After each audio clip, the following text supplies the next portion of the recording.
Participação da mulher. A sociedade humana é masculina. As formas culturais, religiões, leis, artes, ciências, costumes, são criações dos homens. As mulheres, confinadas ao trabalho doméstico, estiveram à margem dos acontecimentos históricos.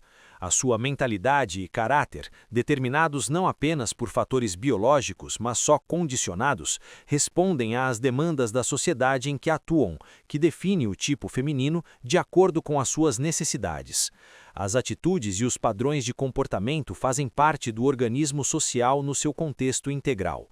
A consciência que a mulher adquire de si mesma reflete a sua situação emergente na estrutura econômica da sociedade, que, por sua vez, reflete o grau de evolução técnica da humanidade.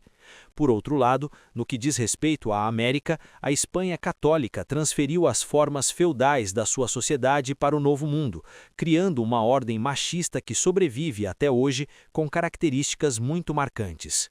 A colônia.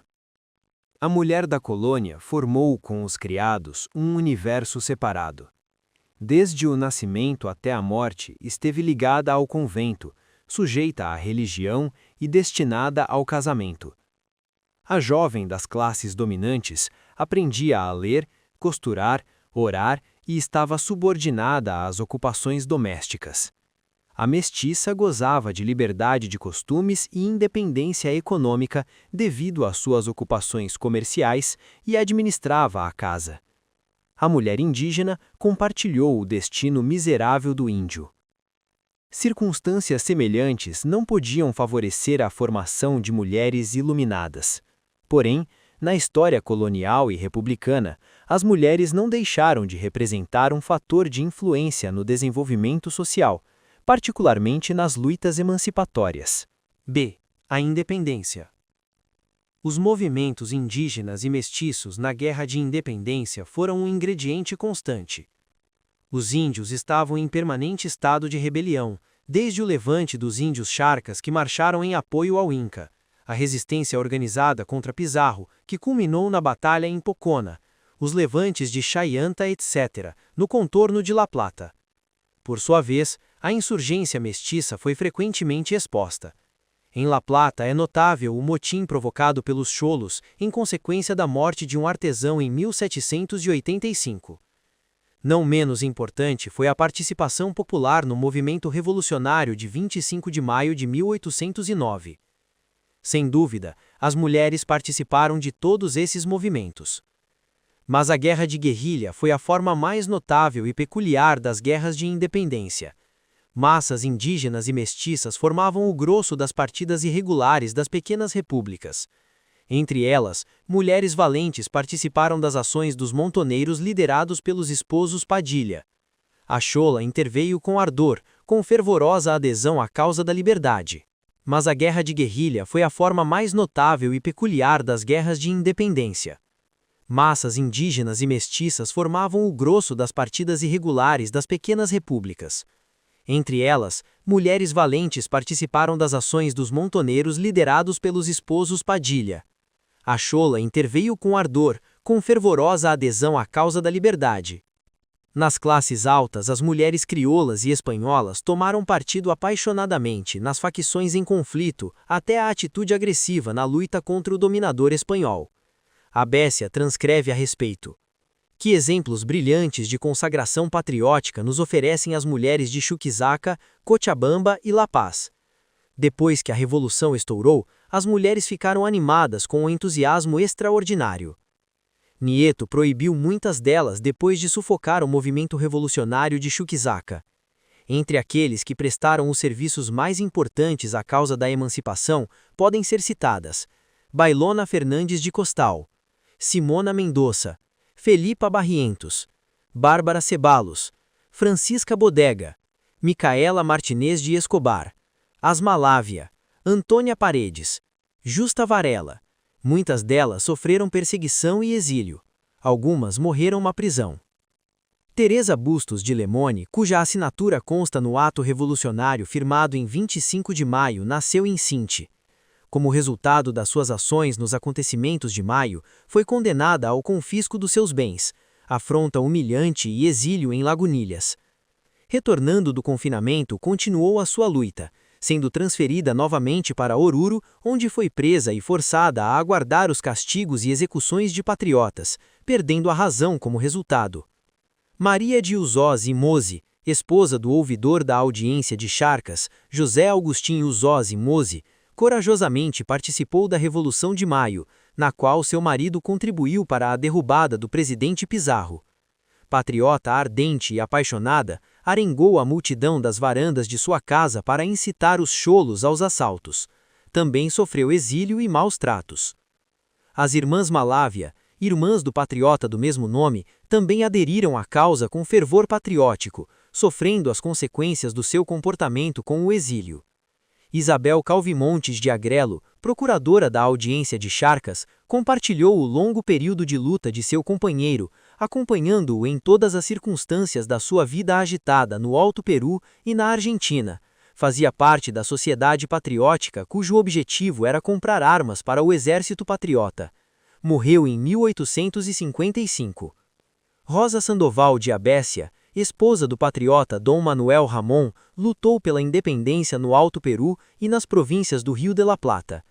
Dona Rosa Sandoval foi exilada em Seripona, um lugar insalubre onde adoeceu e morreu ao retornar a Chuquisaca. Os cônjuges de Padilha, em reconhecimento aos seus méritos, deram-lhe honras militares. Maria Magdalena Aldunati e Rada, de notável atuação, presidiu a comissão que recebeu Castelli.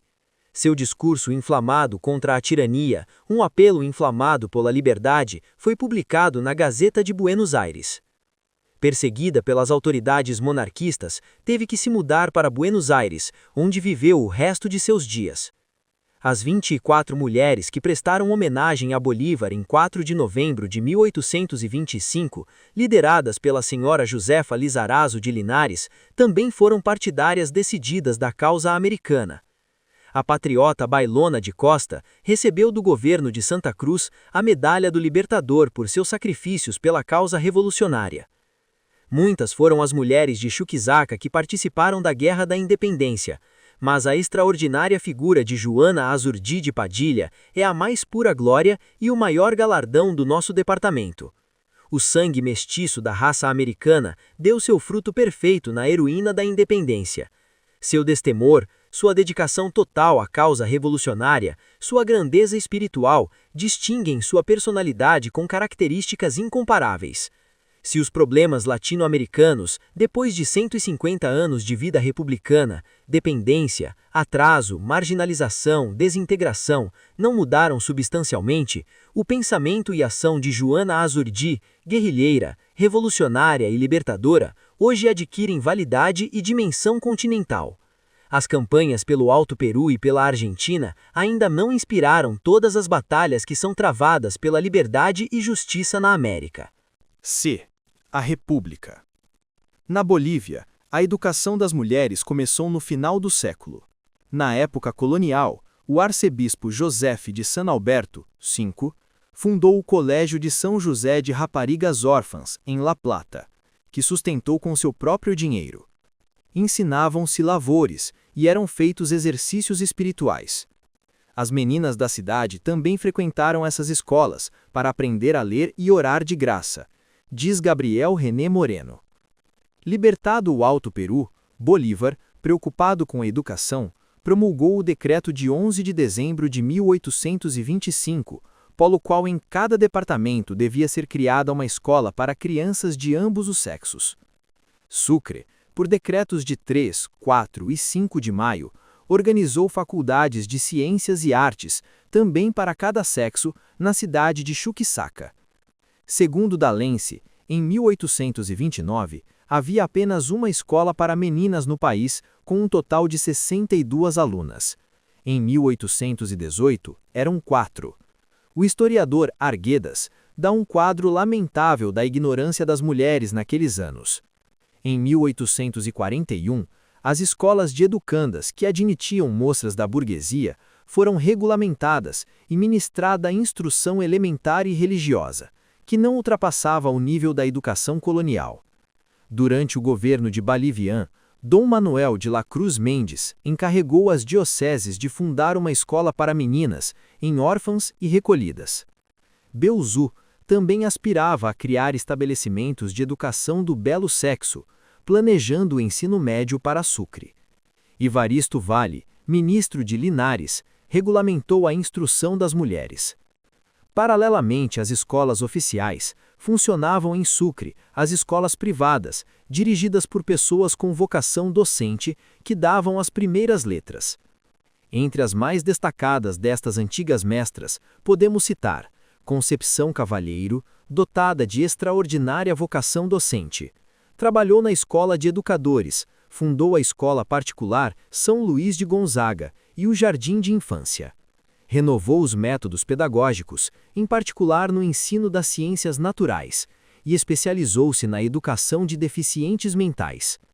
Modesta Cariaga foi professora no Colégio de Educandas em 1830. Ainda fundou e dirigiu um colégio para moças e o Instituto Coração de Maria, oficialmente reconhecido em 1906. Dolores Canseco também foi professora no Colégio de Educandas e posteriormente nas escolas municipais. Candelária Valda dirigiu a escola particular Santa Rosa de Sucre, atuando posteriormente em escolas municipais e públicas. Angélica Valda de Dias de Medina, Rosaura Cuellar, Candelária Flores de Arana foram tantas educadoras meritórias.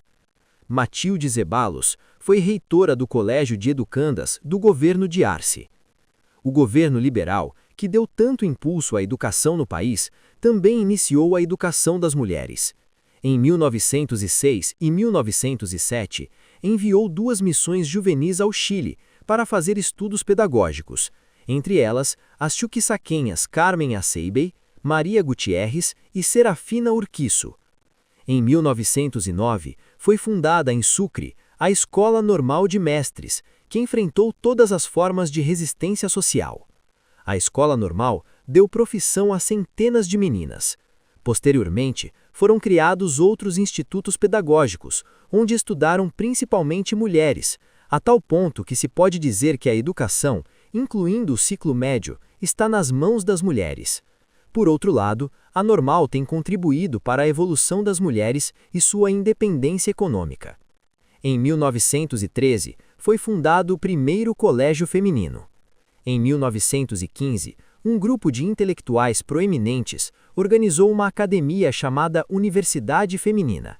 Segundo a Costa do Reus, foi inspirada na Universidade dos Anais de Paris.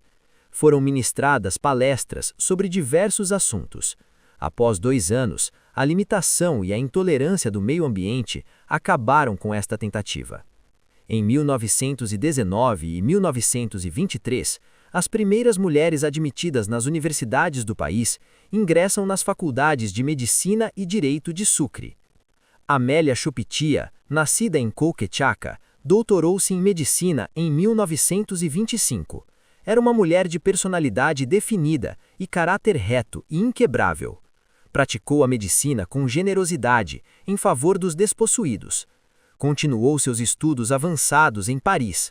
Realizou trabalhos sociais, fundando a Legião Feminina Americana, com objetivos feministas, e participou de um congresso internacional de mulheres realizado em Paris, em nome da Bolívia. Anos depois, Elia Chopitia, irmã de Amélia, formou-se na Faculdade de Medicina, uma mulher muito inteligente e progressista. Sua tese de doutorado tratava de um assunto que naquela época, estudado por uma mulher, era um escândalo. Carmela Zuasso, natural de Sucre, foi a primeira advogada, formou-se em 1928. Lutou pelos direitos das mulheres, pertencendo a várias organizações femininas. Hoje, existe uma verdadeira invasão de mulheres na universidade. Em geral, escolhem estudos humanísticos. Apesar de não haver restrições ao ingresso no ensino superior, não se pode falar de alto nível cultural no setor feminino. A mulher chegou nos últimos anos à cátedra universitária. D. O movimento romântico. É a partir das formas de cultura, nas letras, onde desde a antiguidade as mulheres se afirmam, principalmente na poesia. A cega Maria Josefa Muja faz parte da primeira geração dos românticos. O desespero que os seus versos refletem não é apenas uma postura retórica, mas antes expressam o seu autêntico drama pessoal. Maria Josefa Muja careceu de uma educação cuidadosa. A sua poesia é apenas consequência do seu infortúnio, e o seu estilo doloroso, direto e sincero, é a manifestação de sentimentos reais. Estrofes ternas, diz Vaca Guzmán. La Ciega é a poesia mais popular. Escreveu cerca de 40 composições, e nos últimos dias mais algumas, entre elas, o Canto à Virgem Santíssima do Rosário. Menéndez y Pelayo a considera um dos melhores poetas do romantismo boliviano e transcreve A Árvore da Esperança. Para Finó, Ricardo José Bustamante e Maria Josefa Muja são os únicos poetas do primeiro período romântico que salvam a poesia na Bolívia. Ercília Fernandes de Muja nasceu em Potosí. Situa-se na segunda geração do período romântico, a precursora do modernismo. Os seus versos, nos moldes dessa tendência literária, são sentimentais. No aspecto formal, os erros que tipificam a generalidade da produção daquela época não se encontram neles. Ercília Fernandes viveu a sua infância e juventude em Sucre. Os seus primeiros versos foram publicados no jornal El Seminário. A sua produção está contida na obra Meus Versos, dividida em 4 partes: impressões, elegias, traduções e imitações, com notável influência dos românticos espanhóis e franceses. Também assinou artigos literários. Além de escritora, foi compositora de música. As suas peças, com tom melancólico, expressam a tristeza da alma nacional. Embora Juana Manuela Gorriti tenha nascido na Argentina, na cidade de Salta, ela viveu em Sucre desde a infância. Por isso, a sua obra pode ser levada em consideração na literatura nacional. Era filha do general José Maria Gorriti e esposa de Belzo. Após a morte de seu esposo, mudou-se para o Peru, onde se dedicou ao ensino e à produção literária. Morreu em Buenos Aires. Escreveu contos e lendas no estilo romântico, geralmente autobiográfico. Podem-se citar Peregrinações de uma Alma Triste, Sonhos e Realidades, O Mundo das Memórias, Panoramas da Vida, A Pátria, O Íntimo, A Filha do Mazorqueiro, Uma Aposta, O Leito Nupcial, Tesouro dos Incas, etc. Da mesma forma, Lindaura Anzoátegui de Campeiro pode ser considerada uma escritora de Chuquisaca, por ter vivido em Sucre e feito a sua produção literária em Chuquisaca. Nasceu no Vale do Tojo, entre Tarija e Potosí. Educada com requinte, se estabeleceu em Huertamayo, perto de Sucre. Lá, escreveu seus primeiros versos, dando continuidade à sua obra poética na capital. Os seus poemas são, acima de tudo, de caráter patriótico. Publicou novelas, quadros vivos, episódios da Guerra da Independência, Manuel Ascencio Padilha, em 1815, Hualpa Rímate, esta muito importante na literatura nacional pelo seu caráter nativista. Entre os seus quadros vivos, Uma Mulher Nervosa e Cautela com o Ciúme. Atividade no século XX. Por volta da década de 1920, o movimento feminista tomou uma forma definitiva em Sucre. As mulheres agora se preocupam com os seus direitos, postulam a sua independência econômica e buscam a sua realização pessoal por meio do estudo e do trabalho.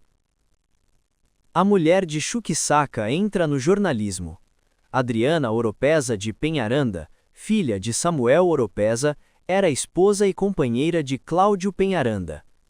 Com uma formação cultural incomum para a época, escreveu nos jornais La Prensa, Pátria Livre e El Liberal de Sucre, e no El Diário de La Paz. Filha e esposa de liberais, foi ativa e combativa naquele partido então progressista. Em Sucre, fundou o Centro Liberal Feminino e o Ateneu Feminino, com uma história muito curta. Por seu talento e virtudes cívicas, recebeu o reconhecimento dos jovens universitários do Ateneu Juvenil de La Paz. Adriana Oropesa era uma mulher de ideias muito avançadas. A sua militância política foi excepcional num ambiente em que as mulheres, mesmo as universitárias, consideram essa atividade alheia à sua qualidade feminina. Foi uma pianista muito proeminente. Isabel Mendonça foi poetisa e jornalista. Os seus artigos de jornal revelam a sua personalidade única e os seus versos a sua delicadeza espiritual. Helena Óstria de Uriu-Lagotia, educadora e escritora de Chuquisaca, foi professora de literatura há muitos anos na Escola Nacional de Professores de Sucre. Escreveu em jornais e revistas desta cidade, em La Razón, em El Diário e em Presencia de la Paz. É autora de um texto sobre leituras literárias para escolas. Fez parte de várias organizações culturais. Pela sua natureza independente, a sua ausência de preconceitos, as suas ideias progressistas, ela tem sido uma das mulheres mais qualificadas dentro do movimento feminista. Também foi uma líder da profissão docente. Rebeca Salazar Brito foi jornalista e publicou artigos sobre os direitos da mulher e sobre diversos temas. Trabalhou na Biblioteca e Arquivo Nacional e foi membro da Sociedade Geográfica de Sucre. Graciela Urioste de Bonel é secretária e responsável pelo patrimônio da mesma instituição de valor. Ela faz pesquisas históricas e faz parte da equipe editorial da Revista da Sociedade. Maria Luísa Sanches Bustamante de Urioste, nascida na cidade de Sucre, fez trabalhos literários e políticos em La Paz. Fundadora do Ateneu Feminino, lutou há muitos anos pela reivindicação dos direitos das mulheres. Organizou a primeira convenção de mulheres realizada naquela cidade em 1929, com o objetivo de orientar a ação dos direitos das mulheres. Foi ativa nas fileiras do Partido da Esquerda Revolucionária e mais tarde no Movimento Nacionalista Revolucionário. Publicou o livro Motivo e poesia em jornais e revistas. A Guerra Internacional de 1932 abalou a consciência nacional. Novas correntes ideológicas e um balanço negativo do nosso desenvolvimento social emergiram de seu seio.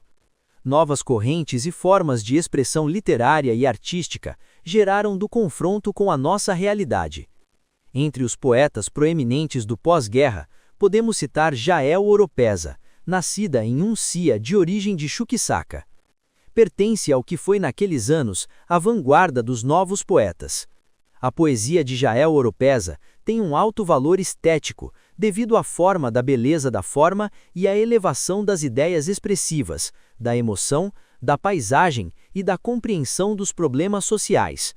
Absorvida pelo seu trabalho educacional, Jael Oropesa abandonou a literatura. Em 1944, a Constituição Política do Estado concedeu às mulheres, a título de ensaio, o voto nas eleições municipais. A doutora Marina Sanches ocupou o cargo de conselheira na época.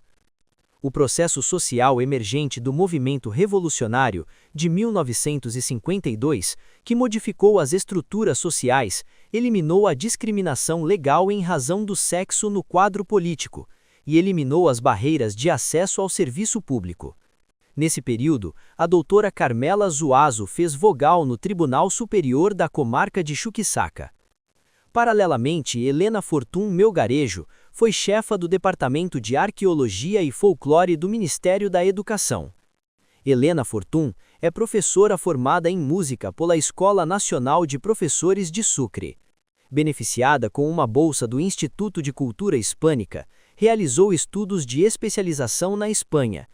É autora de obras folclóricas, entre elas, Manual para a Coleta de Material Folclórico, O Natal na Bolívia, Artesanato Popular. Publicou artigos em jornais. Está vinculada a organizações internacionais. Atualmente ocupa a subsecretaria do Ministério da Cultura.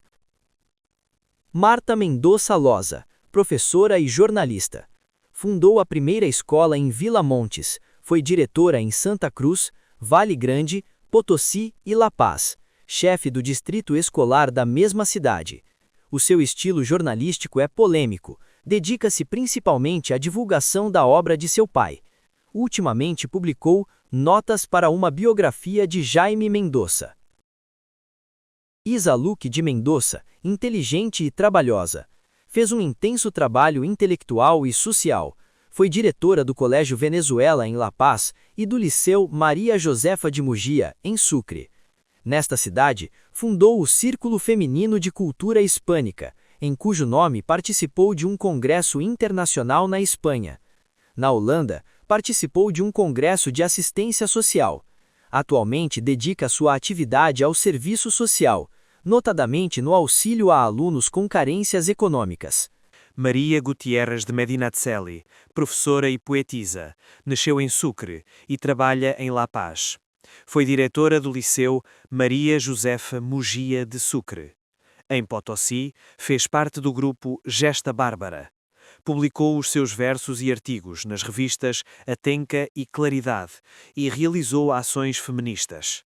Maria de Ipinha, educadora e jornalista, realiza um trabalho cívico intenso, dedicando a sua atividade à defesa dos interesses de Chuquisaca. Adriana Cabreira de Gomes Reis também foi professora. Ensinou literatura em várias escolas. É autora de várias coleções de poemas, Canção à Cidade dos Quatro Nomes, Poesia Escolar, Aleteios, Sonhos e Batidas, etc. Da última geração de poetas, destaca-se Matilde Casas Sola, uma voz jovem com notáveis possibilidades líricas. Muito influenciada por Neruda, quando sai do tom íntimo, atinge uma dimensão humana. Publicou em 1967 Com os Olhos Abertos. O seu espírito sensível expressa-se também na música, em composições de intenção social. Matilde Casas Sola é filha de Tula Mendoza, também autora de poesias, na sua maioria inéditas. Na arte pictórica, Rosa Ipinha Mugia, discípula do pintor equatoriano Toro Moreno, alcançou um verdadeiro domínio no seu gênero. Ensinou desenho e pintura a muitas gerações jovens. Olga Campero Álvares realizou exposições de pinturas, principalmente decorativas. Corina Urioste também cultiva pintura, apresentou amostras em diversas ocasiões. Dona Manuela Frias de Santa Cruz, com uma grande sensibilidade estética, dedica-se também ao desenho e à pintura. Maria Luísa Arce de Williams, notável concertista, fez cursos avançados na Alemanha. Gladys Delgadinho Lora, compositora e pianista destacada, compôs belas cuecas bolivianas, algumas premiadas em competições nacionais. Marina Prudêncio de Chaves e Nancy Gomes Cabreira estudaram e cultivaram a arte da dança. Ambos dirigem academias de dança. Lídia Castellione de Condarco, uma declamadora, aperfeiçoou a sua arte. Ainda muito jovem, tem um grande futuro pela frente. As mulheres de Chuquisaca fazem parte de várias organizações de mulheres. A chamada CONIF reúne a maior parte delas, quase todas filantrópicas. A sua atual sede é em La Paz. Outra organização com laços internacionais são as chamadas Mesas Redondas Pan-Americanas. Da mesma forma, o Círculo Feminino de Cultura Hispânica. Em 1941, foi fundada a Associação dos Profissionais da Universidade, que reúne as graduadas da universidade. É afiliada à Federação Nacional de mesmo nome. Nos anos de 1959 a 1962, a sede e a diretoria da Federação fixaram a sua sede em Sucre. As mulheres também estão integradas em organizações cívicas, sindicais e profissionais, departamentais e nacionais. Como se vê, a nítida divisão de classes das sociedades coloniais e republicanas determinou um papel diferente para as mulheres de acordo com o estrato social a que pertencem. Porque a educação é privilégio das classes dominantes, apenas o setor feminino economicamente superior tem sido capaz de realizar a atividade cultural. Por outro lado, as mulheres pertencentes às classes populares, as cholas, têm desempenhado um papel diretivo predominante na família, desde os tempos coloniais. Mais do que o mestiço, a chola é produto de síntese racial, sofredora e forte, administra grande parte da economia comercial e é um importante fator de desenvolvimento social. A Índia, pelo seu caráter marginal, o seu temperamento introvertido, resultante de múltiplos fatores, como a falta de comunicação com centros urbanos devido à distância e ao desconhecimento da língua espanhola, a sua participação em duas culturas diferentes, a sua maior percentagem de analfabetismo, não é um fator social positivo, mas é, sem dúvida, a reserva efetiva e a possibilidade real do futuro nacional.